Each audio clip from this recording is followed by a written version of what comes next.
Voilà, toujours ici dans le paddock du pesage lors de cette première journée avec Vincent Voss qui est le patron du team WRT, l'équipe belge et un pilote aussi puisque Vincent a participé à nombreuses reprises aux 24 heures. Ça vous rappelle des bons souvenirs en tant que pilote?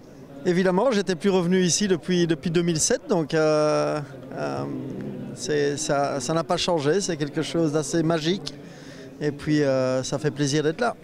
Déjà aujourd'hui, le pesage dans une nouvelle configuration. Vu, c'était aux places des Jacobins.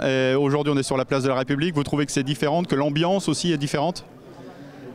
Je n'ai pas encore participé à toutes les activités, mais je pense que l'ambiance est un petit peu la même. C'est génial de voir déjà tous ces fans, tout le public assister à ce fameux pesage. C'est quelque chose de magique. Vincent, vous, la grande réussite cette année, c'est d'être dans les deux catégories, Hypercar mais aussi GT3. On va parler de Valentino Rossi notamment juste après. Hypercar, c'était un rêve pour vous de pouvoir emmener deux voitures, on va dire, aux 24 heures du Mans?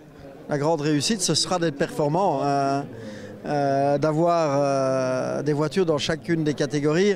C'est une opportunité, c'est une chouette opportunité que nous ont donnée BMW. Et on va essayer de les représenter au mieux dans ces deux différentes catégories. L'objectif, bon, bien sûr, de rallier l'arrivée, mais à la meilleure place possible. En général, quand on fait du sport auto, c'est ce qu'on a envie de faire, mais c'est très difficile à savoir exactement en hypercar où on en est. On en saura un peu plus certainement milieu de semaine prochaine. C'est un circuit qui peut convenir à votre voiture, le tracé du Mans? Je pense, oui, c'est un circuit. On va découvrir clairement toutes les simulations qu'on a pu faire, etc. Ça nous donne des chiffres acceptables, on va dire, mais on en saura vraiment plus mercredi ou jeudi prochain. Bon, on sait que vous avez des équipages compétitifs. Un petit mot alors sur Valentino Rossi que le public manceau découvre ici, place de la République, parce qu'on l'a déjà vu à l'occasion du MotoGP. C'est la star depuis le début de la saison. Oui, Valé, il est chez nous depuis 2022, donc c'est sa 3e saison chez WRT. C'est un pilote passionné, c'est un pilote moto, comme tout le monde le sait d'abord, avec un pilote de légende, avec ses 9 titres, avec ce charisme incroyable.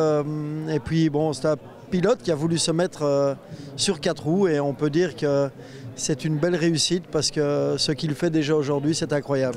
Il fait preuve d'une grande humilité. On l'avait vu l'année dernière gagner Road to Le Mans d'ailleurs. Son espoir, son vœu, on lui demandera, c'est aussi un jour de participer, pourquoi pas, aux 24 heures et au WEC dans la catégorie Rennes. Je pense que son premier vœu, c'est d'être compétitif et de gagner des courses.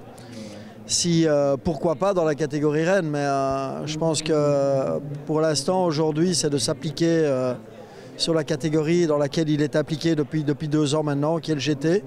Et ici, il donne à fond et avec déjà pas mal de réussite. On le sait, les Belges ont toujours été fidèles aux 24 heures du Mans, dans la légende, dans l'histoire. Ils font partie du patrimoine. J'imagine qu'aussi une fierté de représenter la Belgique au plus haut niveau ici aux 24 heures du Mans. Bien évidemment, d'avoir notre drapeau, d'avoir notre équipe ici au Mans. Et évidemment, quand on pense au Mans en tant que Belge, on ne peut pas ne pas penser à Jackie X, Monsieur Le Mans, Paul Frère bien évidemment, et comme on le montre sur nos décos GT, on a repris une idée de déco de 1977 du team Luigi avec ses BMW UFO avec ses rayures rouges. Et c'est un petit peu un petit clin d'œil à Pierre Dieudonné, qui est directeur sportif chez nous depuis 14 ans et qui a marqué cette épreuve puisqu'il a gagné en 77 sur cette BMW en catégorie IMSA. Pierre qui faisait aussi partie de l'aventure Mazda avec Oreca notamment. C'est un personnage, on va dire, illustre des 24 heures du Mans. Merci Vincent, bonne course, bonne semaine. Merci.